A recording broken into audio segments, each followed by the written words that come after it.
respiratory failure. And no, dili ako nag-imo sa inyo ng dili ako nag-imo sa inyo ng pulmonary trigger na. Okay. So the objectives of this afternoon's lecture is one, to discuss about acute respiratory failure and to discuss about the three main modalities, ventilatory modalities for patients with acute respiratory failure. So acute respiratory failure has four types, type 1, 2, 3, and 4. The type 1, initially there are only two types of acute respiratory failure. Then it branched out to specify the perioperative and the shock underlying causes for acute respiratory failure because they would have a different management. So type 1 is hypoxemic. Type 2 is hypercarbic or capnic. Type 3 is perioperative. Or 4, shock. So what are the underlying mechanisms for each of the types? In type 1 respiratory failure or hypoxemic respiratory failure, the underlying cause or mechanism is primarily secondary to alveolar flooding. Type 2 is secondary to hypoventilation. There is hypoventilation because, type 1 is primarily secondary to an intrapulmonary problem, while type 2 is secondary to an extrapulmonary problem. That brings about hypoventilation. Because of the hypoventilation, the problem is there is an accumulation of the carbon dioxide. Type 3 is secondary to atelectasis post-operatively. Because patients who are on operation, post-operative, during operation, especially those who are under general anesthesia, they tend to have, there is actually less ventilation during the procedure. Post-operatively, there could be a collapse because, especially if it is an abdominal surgery, because the patient tends to hypoventilate secondary to pain. So, it increases the risk of the patient to have lung collapse. Type 4, the underlying mechanism is because of hypoperfusion secondary to the shock. How do we differentiate acute and chronic respiratory failure? Usually when we say acute, from the word itself, acute. So it usually happens between minutes to hours and is characterized by an acute lack of oxygen or an acute failure in the respiratory system to blow out the excess carbon dioxide. Chronic, as defined, is a long-term lack of oxygen delivered to the blood by the respiratory system. So when we say long-term, of course, it usually develops or has developed for months to years. We can actually also differentiate between the two using the EEG. And then review na lang. Have you had your EEG readings already? I think you had it. Second year. Diba? What's your normal pH? 7.35 to 7.45. PO2? PO2?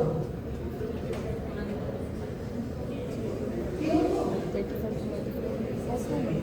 80 to 100 millimeters mercury. PCO2? 35 to 45 millimeters mercury. Bicarb? 22 to 26 megs per liter. So if you have acute respiratory failure, your pH is usually low. So it's usually 7.35. With your PCO2 elevated, PO2 is either decreased or normal, and bicarbonate is also normal or elevated. Contrary to your chronic respiratory failure, the pH is usually normal. PCO2 is elevated. PO2 is decreased and normal while your bicarb is elevated. Usually the elevation of your bicarbonate in patients with chronic respiratory failure, they would usually have reached 35 and above instead of the normal of 26. Okay. So given this example, if you have community-acquired pneumonia high risk, what is the most common or was the most likely acute type of respiratory failure? 1. Always remember, if it is 1, it's usually intrapulmonary. How about this one? Type 2. Your COPD would have type 2 respiratory failure. None. In COPD, there's already a destruction in the lung recoil. Your patient is unable to expand the lungs properly. So there is a problem in the expiration or the removal of the CO2 in the body or in the lung. How about this one? 1, correct, right there. How about patients with stroke?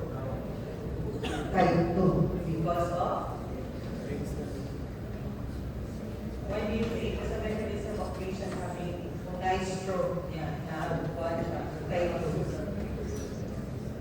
Patients with stroke, usually if it's acute and if it's severe, they have obtunded consciousness.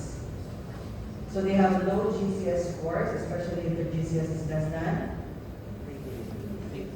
9. 9 is the golden number. Okay, so they tend to hypoventilate. They are unable to protect the airways. Hence, patients with stroke are more likely to develop type 2. How about Guillain-Barré? Type 2. How about patients post-cholesterol staphylococcus? Type 3. Cardiogenic shock? How about this one?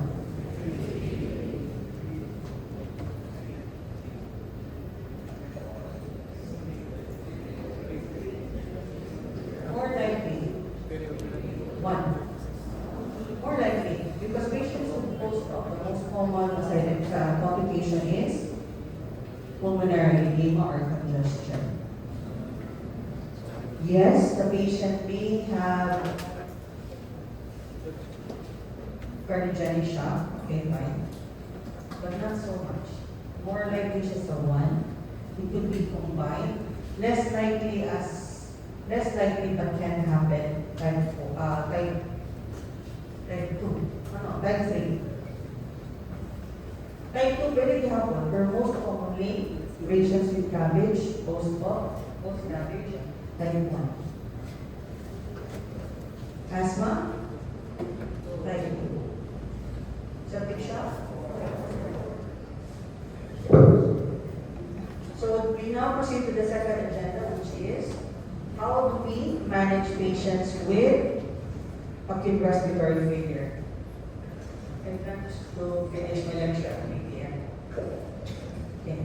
So there are 3 types of ventilation. The non-invasive ventilation, high flow nasal oxygen, and invasive ventilation. So we start with non-invasive ventilation. Nurses? Have you seen patients in Annie? Have you been to one? To the hospital already? So what? LMNC? Have you seen patients on this? So, when I was in training, wala pa rin siya. Di pa rin siya uso sa akin. It's just, lately, 2010s. But this has been, NIV has been available in the latter part of the 1900s. Okay. So non-invasive ventilation is a ventilation modality that supports breathing without the need of intubation or any surgical way. So it can be divided into NIPPV or negative pressure ventilation. What we usually use or do is the NIPPV. The NIV is absolutely contraindicated for patients with coma, who are in cardiac arrest, who are in respiratory arrest, or any condition requiring immediate intubation. Other contraindications are cardiac instability, GI bleeding or intractable emesis, or uncontrollable bleeding. So imagine kung mag-NIV mo, nakain ka na, NICSO ka. Hindi siya pwede.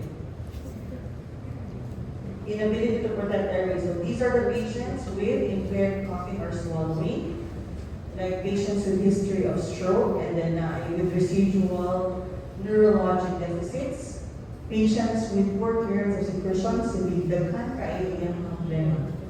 Hindi siya pwede. Patients with depressed sensorium or lethargy. Patients with status epilepticus or severe epilepsy, and potential for upper airway obstruction, like patients with history of trauma in the face, facial trauma, patients with extended neck and neck tumors, and even angioedema or anaphylaxis. So these are the diseases that has a class 1 recommendation for the use of NIV.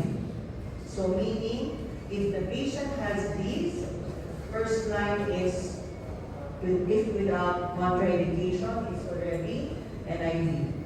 So these are the patients with chronic obstructive pulmonary disease, COPD, especially if it's in mild or moderate exacerbation, and patients with cardiogenic pulmonary edema.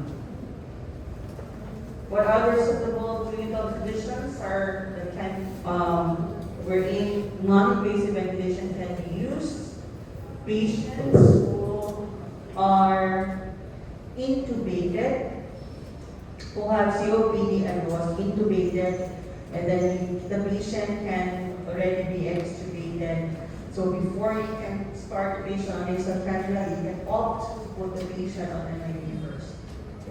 Patients with pneumonia, especially if the patient has also features of COPD.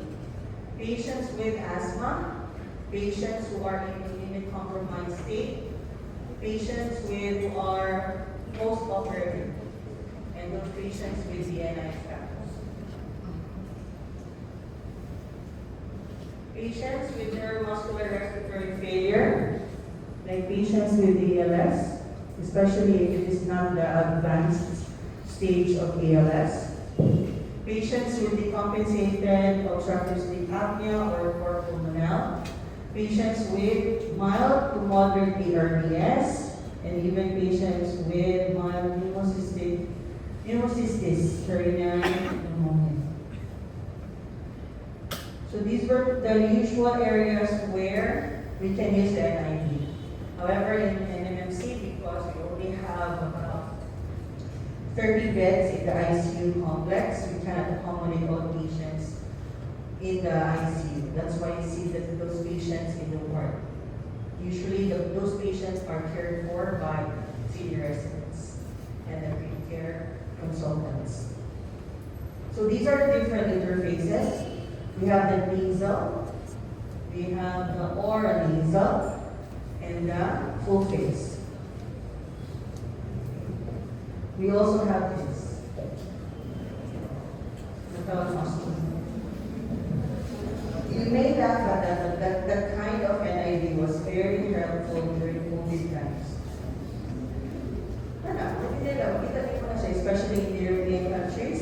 I don't know if you watched the news during COVID. You can actually see people doing that.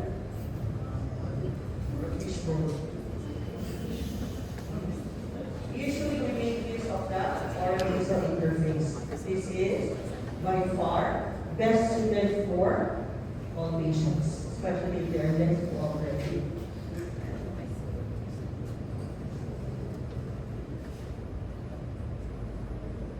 these are generally more effective than the nasal and the full face.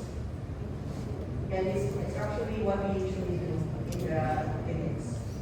We don't have a full face mask because one, the availability of the mask is not good.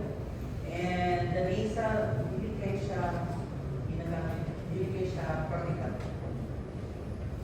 However, patients with this kind of interface can also cause claustrophobia and can hinder speaking and coughing. And there's also a risk of aspiration, especially in cases where there is vomiting. Okay? Nasal interface, patients who are able to tolerate it who are more cooperative. Patients with lower severity of illness who are not claustrophobic. This is also good because it allows speaking, drinking, coughing, and secretion clearance. It's usually not being used. Personally, I've never tried nasal, and it's not readily available as a good. So we prefer or we make use of the oral nasal interface instead. However, there is more leaks, especially if their patient is mouth breathers or if the patient has dentures. Effectiveness is limited in patients with nasal deformities or with blocked nasal passages. So how do we set the NIV? Usually, we use the usual mechanical ventilator, the IC ventilator. And then there are, but not all. The ventilator must have an NIV setting, either BiPAP or CPAP. The older ones, the bigger ones, the one that is in the building was the washing machine ventilators, like the beer tan ganyan na tabo or washing machine give, wala sila NIV. Okay? The newer ones have the NIV settings. So how do we set and patients on NIV? We start with a tidal volume of 5 to 7 mL per kilo. Okay. With a target RR of 25 grams per minute to maintain a autosat of 90%. As with any ventilatory support, once we initiate the ventilatory support, we have to get ABG within 1 hour of initiation. So you can get ABG 30 minutes to 1 hour after starting your ventilator or the NIV in this matter. Usually, if it's available in the ventilator, we start with BiPAP. If wala, NIV. If wala, CPAP. Depending on the ventilator model. If it's in the BiPAP mode, we have to start, or you have to set IPAP or the EPAP. IPAP is inspiratory positive airway pressure. EPAP is the expiratory. So we start the IPAP at 10 centimeters water and the EPAP at 5 centimeters water. We increase the IPAP by 2 centimeters water if with persistent hypercapnia, and increase IPAP and EPAP by 2 centimeters water if there is persistent hypoxemia. You will understand this better when you are clerks. When you are clerks, and when you are clerks already, and then you see these machines sa ward, please don't hesitate to ask your residents. Or make sure na dili ka puro tabang kaya pagpunta. Okay, time. As the senior residents, don't ask the first year yet. Okay, dili pa na ilang competency. Ask the third year resident. Or not, if not, ask any consultant. But not all consultants. Maybe photo consultants. Okay?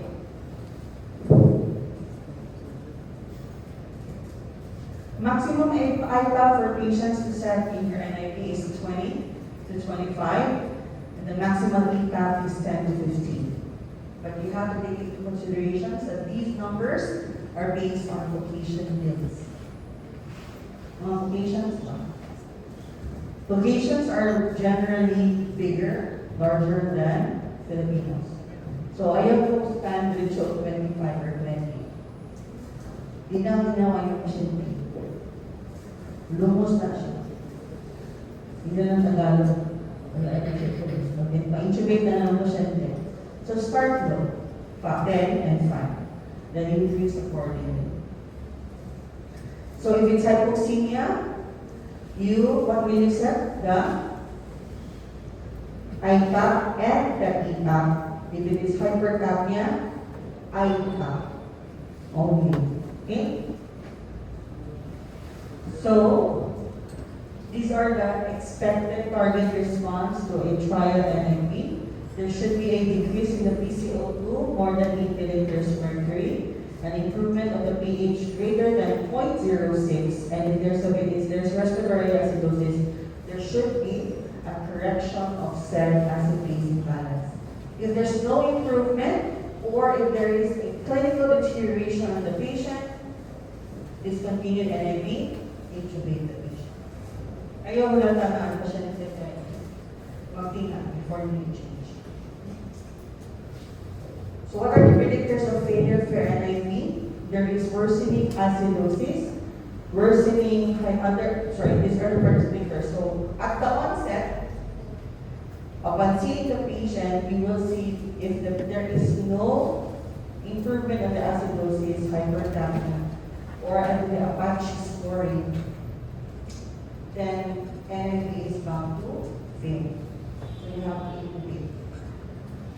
Also consider the level of consciousness. If the cutoff number is 9, if it's less than 9 or 8 below, GCS 8 below, then consider intubation rather than NIV.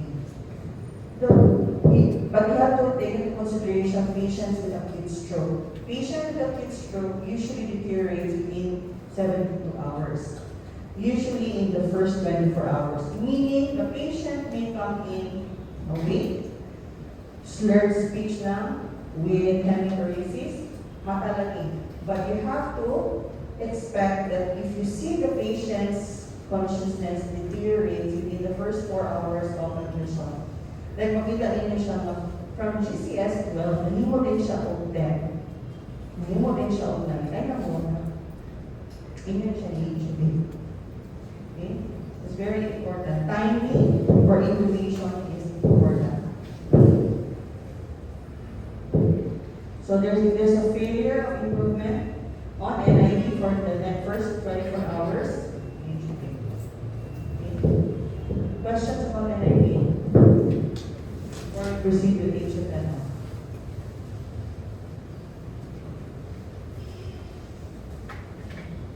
Let's go with high flow. Have you seen this in the world?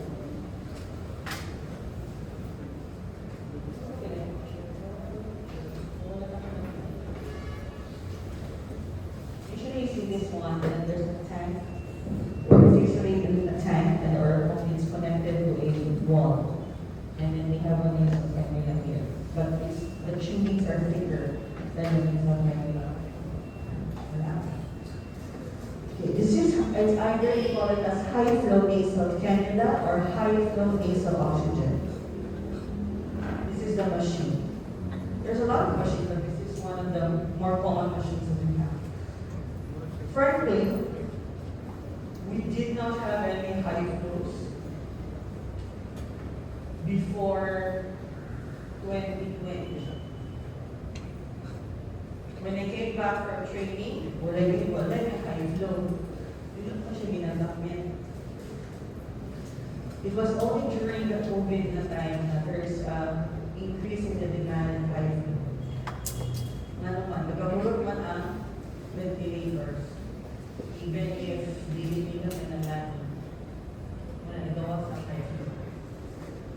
So high flow nasal oxygen can be used in patients with mild to moderate type 1 respiratory failure, which is defined as a PF ratio of between 100 to 300 milliliters mercury. How do you solve for the PF ratio?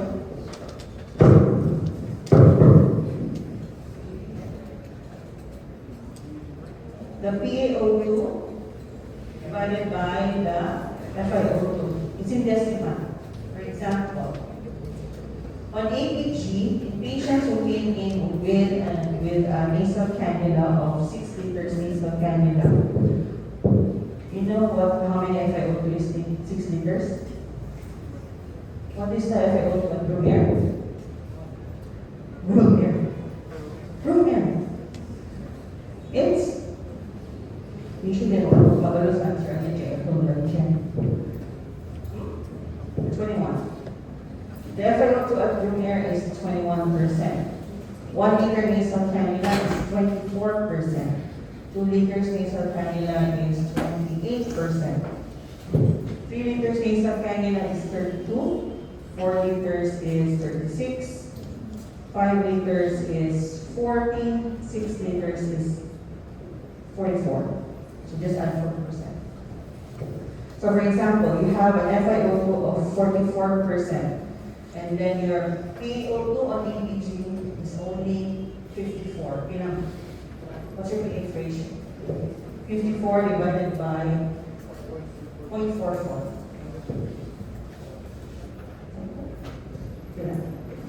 122. So therefore, that patient is eligible for high flow, provided that that patient is awake with stable vital signs. Except stable means stable to keep.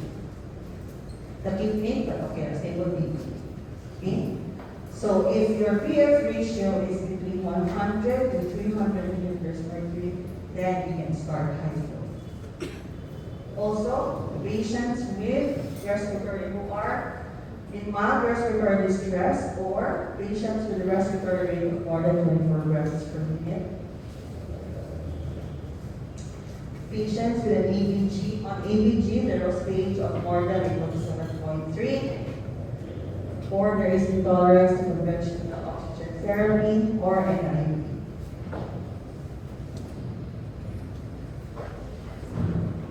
However, it can be contraindicated in patients with severe type 1 respiratory failure. When you say severe respiratory failure, if you have a PF ratio of less than 100.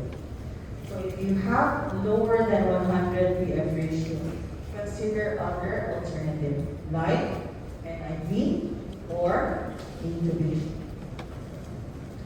Patients with significant ventilatory dysfunction, like patients with a pH of 7.3, patients with high aspiration risk, like patients who have stroke.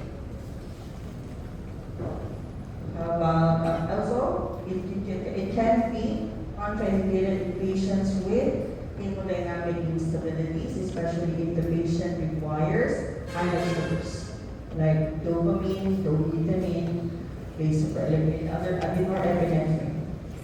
Patients also who have facial trauma or recent upper airway surgery or severe nasal obstruction may be contraindicated to have HFNO. So can you response? If your patient is arrested, patient is in coma, do not bother thinking about using high flow. Also with patients with very severe hypoxemia or patients with severe acidosis. So these are the settings that you have to consider when you start high flow. FiO2, flow rate, temperature, and humidity. Usually top 3. Depends on the high flow nasal oxygen machine. Some high flow will just need the FiO2 and the flow rate. Automatic na siya mag-adjust sa temperature and humidity. But the machine that I showed you earlier, kailangan mo i-set ang FiO2, flow rate, temperature, and humidity. So how do we set it? Start an FiO2 of at 40 to 60% to achieve an auto-saturation of 92% at the outset. Pero, hindi pwede na 92% all throughout. at least in the first 1 to 2 hours of starting your high flow, at least there should be an increase in the auto saturation. Flow rate, you start at 35 to 45. Temperature, we start at 31 to 37 degrees, although other references would say you start at 34. Okay? And the humidity at -1 or 0. Usually, based on experience, most patients would prefer temperatures of 31. Before there was even a Nagali 29. Consider giving lower temperature, especially if ang room is init. Okay, ang room po kay init, itang yung you put the temperature higher, like 34, 37. Initan kayo sila sa. And usually go lower than 29 to 31 degrees. The humidity, you put at either 1 or 0. Because especially if you use an FiO2 of 60, usually mag-ano siya, magbasa. Sakit ka na sa ilo. Then there really would be droplets of water in the nose if you don't adjust the humidity properly. Yun na yung sila ganahan. Okay. So how do you monitor? We monitor the auto saturations and then the respiratory rate every hour. During the first 6 hours, and then we do a KPG, 1 to 2 hours post-initiation to assess the PF ratio and the pH. We usually discontinue auto your high flow in the event that the PF ratio now is more than 200 millimeters per mercury, or the respiratory rate is less than 20 grams per minute. So it doesn't mean discontinue high flow, didn't have oxygen. We shift it to conventional phototherapy like nasal cannula. So when you shift, you base gaponitin sa inyong FiO2 prior sa inyong high flow prior to discontinuation. Like for example, if your FiO2 on the high flow is 30%, and then the auto saturation is already at 99%, consider starting the nasal cannula at ilang? 2 liters. Go lower. Okay? 2 liters. 2 liters is 28 grams. Remember? Okay. This is the last one. Oh, so we're going to finish before 3 p.m. Do you have any questions so far regarding high flow? We usually use high flow, especially for patients who are terminal without cancer. And then they would refuse already intubation. If not available, we just settle with cases. Let's go to invasive ventilation. When we say invasive ventilation, this pertains to intubation. This is the intubated patients. So when do we consider intubation? Patients with respiratory distress with an RR of more than 35 breaths per minute, or patients who are already gasping. pH of less than 7.3, PO2 less than 45 millimeters, PCO2. PO2 of less than 45 millimeters per mercury means that this patient already has severe hypoxemia, and patients who have increase in sensory.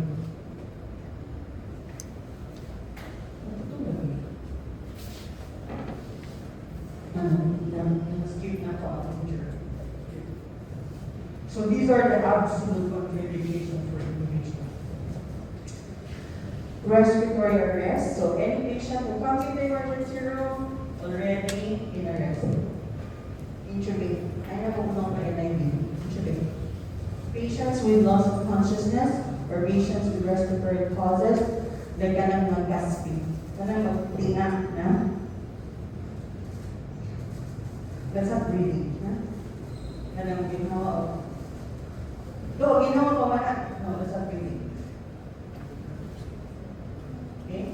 Gasping for air. psychomotor agitation requiring sedation, heart rate of less than 50 beats per minute, or hemodynamic instability of with a systolic blood pressure of less than 70 millimeters mercury.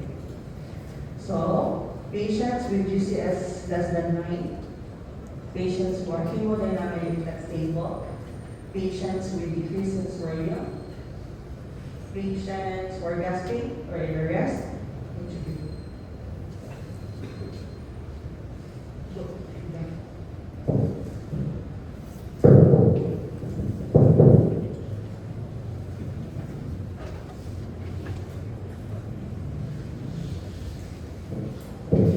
depending on the mechanical ventilator, we have a lot of ventilator modes. There are modes that are specific for a certain maker or manufacturer of a ventilator. It's already exclusive for them. But the top three, the AC mode, the SIM-BPS, and the PSB are universal. Universal. So for the purpose of respiratory failure, we will be discussing on AC mode only. Because the SIM-BPS and the PSB are your ventilator modes for weaning or paglutas sa ventilator. So these are the ventilator settings that you are going to consider when you start ventilating and invasive ventilation.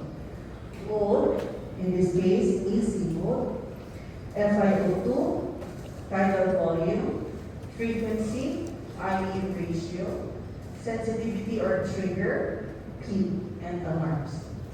Usually the alarms, set at RP. Most of the hospitals here in Italian Door already have or has respiratory therapies. Though they have less responsibilities than the RPs in the other countries. Okay, so ang RPs sa other countries, sila mismo ang mag-set sa settings, sila mismo ang mag-wing sa patient, some of them, sila na yung mag-extubate.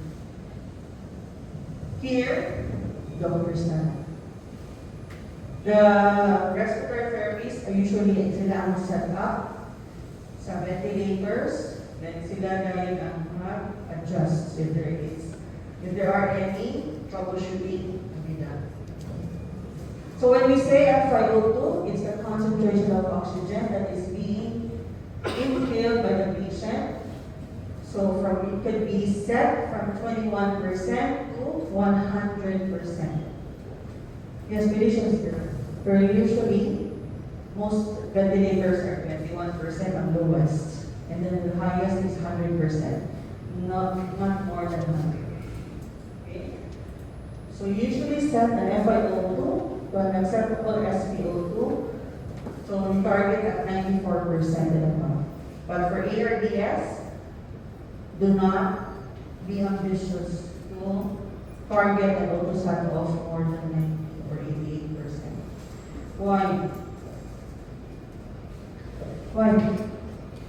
Because in ARDS, have you seen a patient with ARDS or an X-ray? Patients with on the ARDS and X-ray, actually ARDS, one of the criteria for ARDS is that you have bilateral opacities in the lungs. So it usually has a butterfly configuration. So those white, without X-ray, if you look at the X-ray, lungs are normally black. If you see diffuse white opacities or bilateral opacities on the X-ray, it means that those areas of white areas are actually non-functioning lungs. So those are evidence of alveolar flooding. So if you try to, it cannot oxygenate properly. So ARDS, ayaw na mo pang-understand more than 8%. Okay? And it's also, you have to also remember, it's very important to remember, that it may not,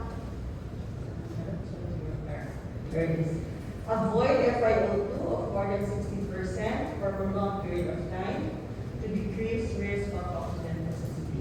Therefore, it should be that within 24 hours of initiating or intubating your patient, you have to do everything to optimize oxygenation.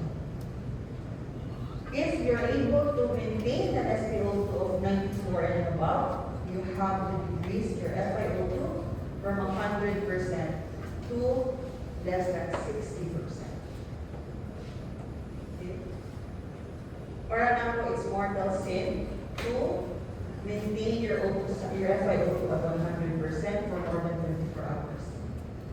It means that kulang ang inyong binubuhat to address the reason for the intubation. So if your patient has pulmonary edema as a reason for the intubation, therefore, dapat naghatag ng po diuretics, maximize your diuretics, and if there's an underlying pneumonia, start your antibiotics. Next is tidal volume.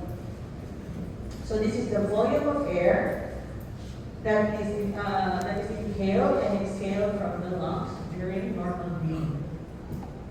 So the tidal volume setting on the ventilator determines how much air is delivered to the lungs by the machine, and it is very important to set or to compute for a low tidal volume ventilation for all patients to minimize villi. Villi is ventilator-induced lung injury. Please, when you write tidal volume, you write a setting. There's no such thing as TB. There's no such thing as TB. It's capital V, subscript, capital T. If nakalimot mo kung sa'y shortcut sa tidal volume, sa VT, just write tidal volume because it's wrong to write TB. Whoever of you wants to be an IM, and I'm sure that most of my residents will still write TB, please, okay, so the correct way is capital V, subscript, capital T. Okay? Shortcut mo lang, para same. So when it should be computed, hindi pwede mag-mana. So you compute your tidal volume based on IDW. This is my preferred computation. Male, height in inches, minus 60 times 2.3. 2.3, 60 is are the constants. Plus 50. 50 is also a constant. Females, height in inches, minus 60 times 2.3 plus 45.5. What's that? What's your height? 5'4". So 5'4" is 64. 4 times 2.3.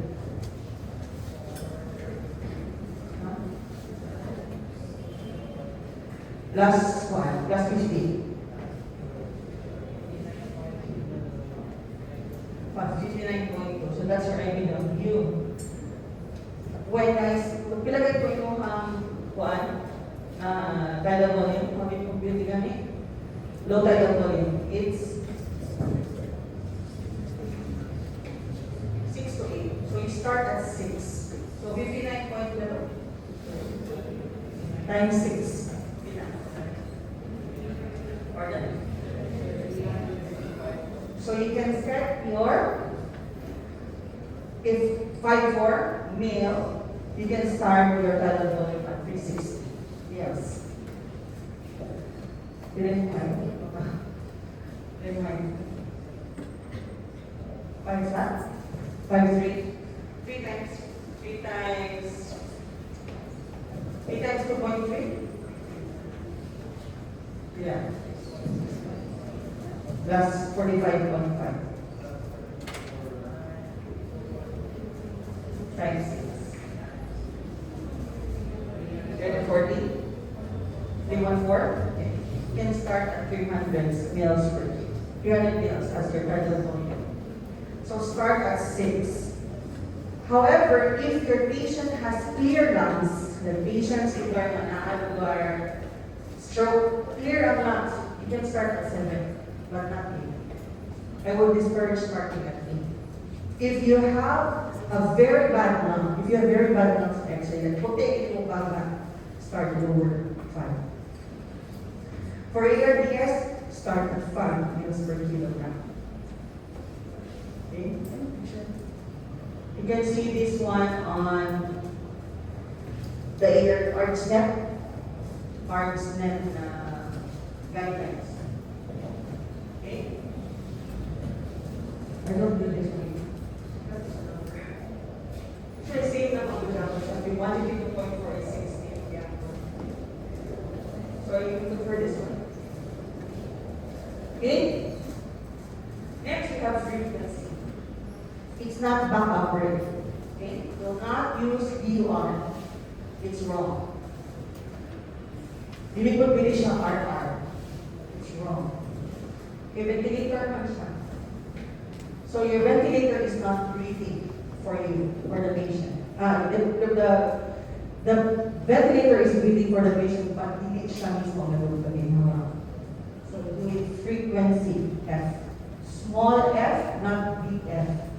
Big F in science is force. So F, frequency. So that's the respiratory rate that your ventilator will give to the patient. So, number of breaths, and usually you can do or give a 10 to 20 breaths per minute. It can be higher for patients with respiratory acidosis in a way that you want to blow off the extra carbon dioxide. Napakit kami gawa siya of 30 breaths per minute. Muna iyahang F-tot. When I say F-tot, that's the total respiratory rate that the patient is having based on what is detected sa ventilator. So if the F-tot is 30, don't be 30 po na or frequency. No. Okay. You have to determine the reason behind nga mo laging hawa o pas-pas ang pasyente. Okay?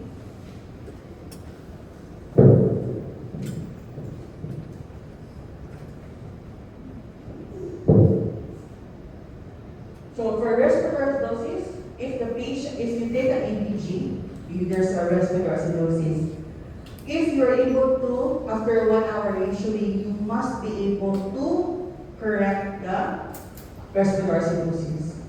Okay. So you repeat the EPG 1 hour after, then you have to adjust the frequency. You cannot maintain the frequency of 30. Okay, what if your patient is now more comfortable, na okay lang kaiyahang PCO2, but you continuously induce hyperventilation? What happens there? There is respiratory alkalosis. Remember, patients with severe respiratory alkalosis can go into seizures. I have seen these kind of patients. Nasubrahan, napasagdan, suction, pag-suction sa nerve, decrease ang frequency. Pag umatag suction, nalimutan o shift. Nalimutan o balik sa iyahang set na frequency na 60. Example na 30. Within 1 hour, refer ang patient because of seizures. Then on ABG, respiratory alkalosis. Then on double. Okay? Next, we have flow rate, or you will see this in some ventilators as Vmax. So it is the rate that controls how fast the tidal volume is delivered by the ventilator. The setting can be adjusted depending on the patient's respiratory demands or inspiratory demands, and it's usually set at 40 to 60 meters per minute. Sometimes I do an average of 50. If the flow rate is too low, it can result of a patient ventilator using frame. It is very important to set the flow rate properly. So what's the flow rate? This is how I can explain it. Flow rate is the speed with which you give the set tidal volume to your patient within 1 second. Okay. Example, this is how a flow rate of 20 would sound like. Example, ako yung ventilator. This is how I give it. 2 ventilators na.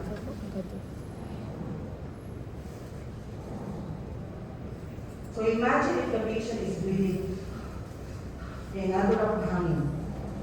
Remember, there's a long dead space from the ventilator to the lungs. Imagine, nakatuloy hangin. Wala yung hangin sulod sa patient. So if you have a flow rate of 50, it's gonna sound like this. So if a patient, nag-reason na ginawa, ingat ko iyang flow rate, na-example na siya. Okay? So that's why if you have a patient who in a ventilator, intubated na, naka-ventilator na, walay disconnection, walay air leaks, tanawa ang flow rate. Maybe it's just too low. Okay? So you start usually average at 50. So kung nakaabot na ka ng 120, never. Those numbers, again, Caucasian letter. The highest flow rate I've ever given to a patient is only at 80. That patient has severe COPD. Okay? How about RA ratio? RA ratio refers to the ratio of expiratory portion compared to the expiratory portion of breathing cycle. So that's for 1 second.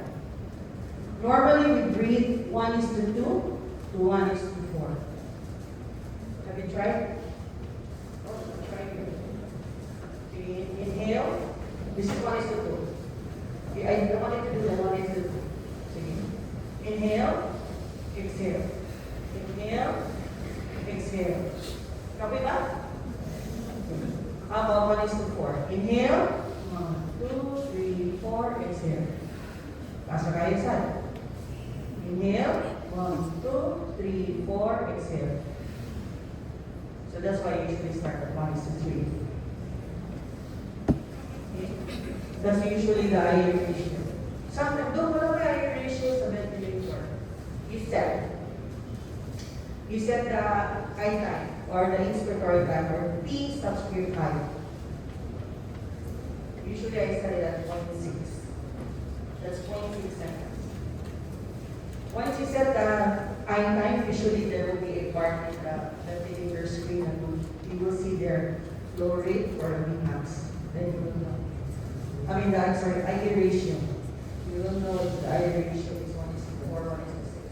However, for patients with acute exacerbation of asthma or COPD, you might consider having a longer or larger IV ratio at 1:6.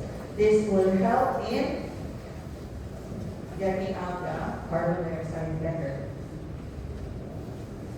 Okay. Now we have trigger or sensitivity. If your ventilator is European made, they would usually use trigger. If the ventilator is manufactured in the States like American Bennett, they use sensitivity. So do you know what it means? Same answer. It determines how much effort the patient must generate in order to trigger a breakthrough delivery. So the normal sensitivity is between -1 and -2. The lower the number, the more sensitive the ventilator. So if you set the ventilator or the trigger at -1, di ba kung ginawa yung pasyente mo, unahin mo ang ventilator. So that's the problem with -1. Mga negative value. Di ba kung ginawa ang pasyente, pag iba Puhunan ng ventilator. That's why in patients with spontaneous breathing, kasi kung malihin yung ginhawa, set your sensitivity or trigger 2. 2 set, positive 2 centimeters water. Meaning, kuha na sa 2 centimeters, 2 liters. So if your patient, muginhawa siya, abot na kayo mo, detect na siya na 2 liters na ang isulod sa ventilator, sa baga, muhatag rin ang pasyente. May ventilator o complete support. From FiO2 to frequency to peak. Okay, this is peak for positive and expiratory pressure. It prevents the closure of the alveoli and allow increased time for oxygen exchange to occur. It improves the PaO2 by improving the VQ mismatch. It reduces the decrease in the shunt and for recruitment of your alveoli. So this is the setting that will avoid or prevent alveolar collapse. Okay. So this was also the setting that is very important, especially if your patient has pulmonary edema or pulmonary congestion. The PEEP actually helps in absorption of the alveolar fluid. Okay? The problem is, if you have this one, especially at higher numbers, it decreases your cardiac output, which would cause hypotension. In turn, it can reduce your renal perfusion and can actually push your patient into AKI, especially if it's too high. Patient can have barotrauma, and that the patient will present with pneumothorax, or patient will have other forms of emphysema. Okay.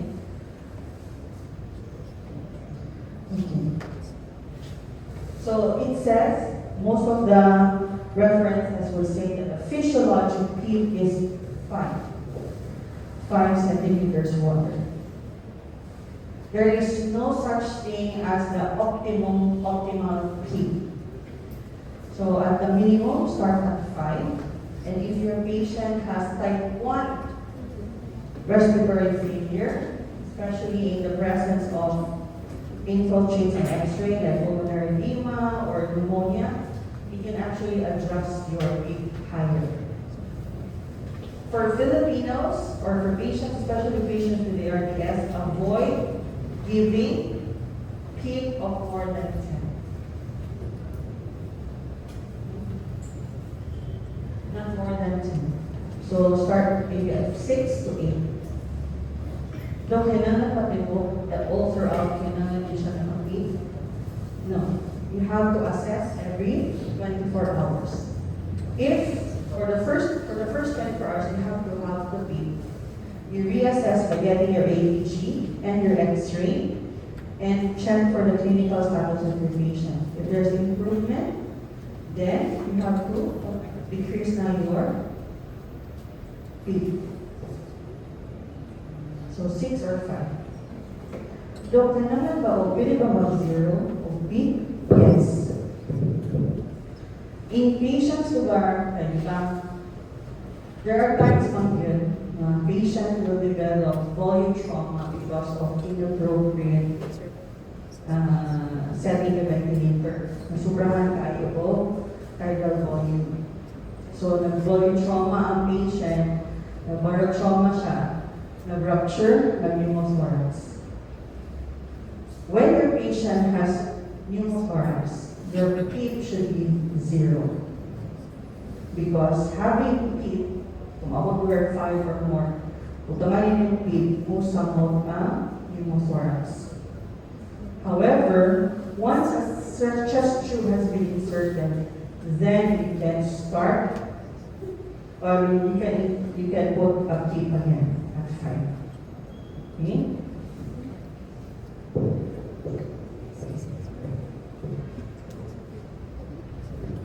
Ito kayo yung gusto mag-moonlight. Most likely, at least half of you will be moonlighting after your words. That's a trend number. So this is how you're gonna order your post-intubation when you have intubated patients. Okay? So usually when we intubate we don't write intubation orders. We always write post-intubation orders. Okay, weird si Kai, kapula ka naman, mo sila sa mga orders. Okay? So, intubation done with an EP size of what? At lip level of what? So, usually put at 22. But the best gauge of properly placed tube is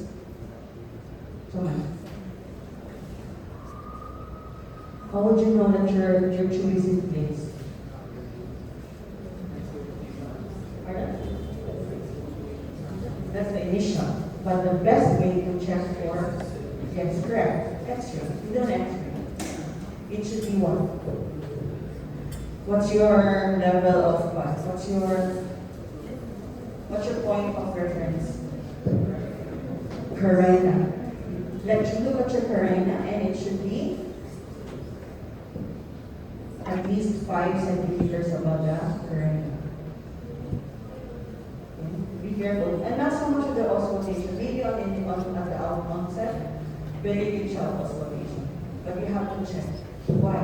Sometimes when you want to intubate, want to auscultate, usahay yun. Pag-anchor na bitaw sa tube, lagi times mag-push.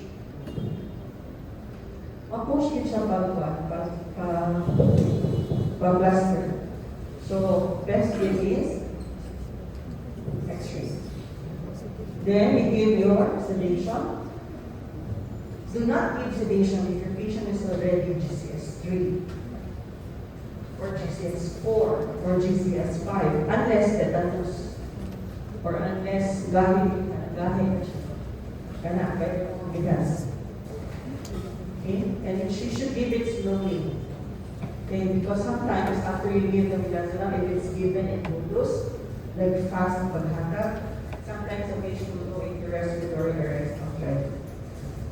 Okay? So you start with the mole, FiO2, tidal volume, frequency, PEEP, sensitivity, and fluid. Okay?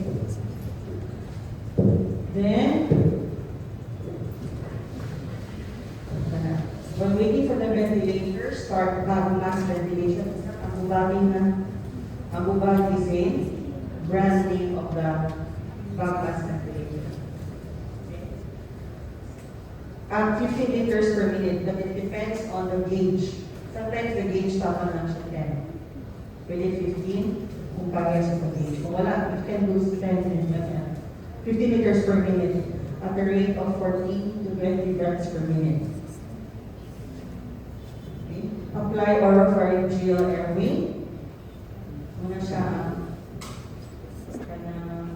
muna yung tawag nila na Vanguard. But the proper name is OPA, oropharyngeal airway. OPA. Then, the diagnostics are the following. These are the labs that are going to request after intubation. ABG, chest X-ray, CBC, your electrolytes, and the GSCS, blood CS. If applicable, you add your ETA-Expert and DBA. Don't forget to insert the MGT, French 40. Please avoid 16. You can consider French 16 if the patient is a 6-footer. But Filipinos, 14. If it's even smaller, which are individual, so. Even French 14. Ano to? 16. Kaya 16. So, pag-guro ganun yung pasyente. Imagine you being catheterized with a 16. So, do a 14. Normalize the French 40.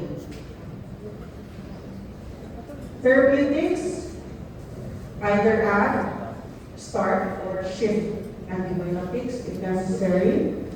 You put your medication that you want to start. You include your vasopressors if needed.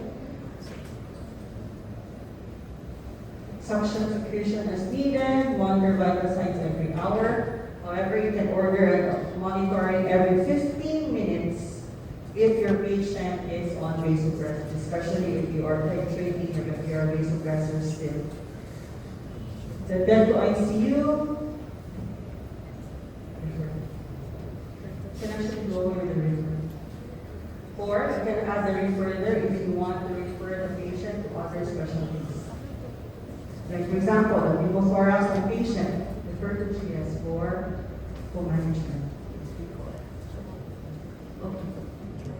Okay. Any questions before we go? Do you have any questions?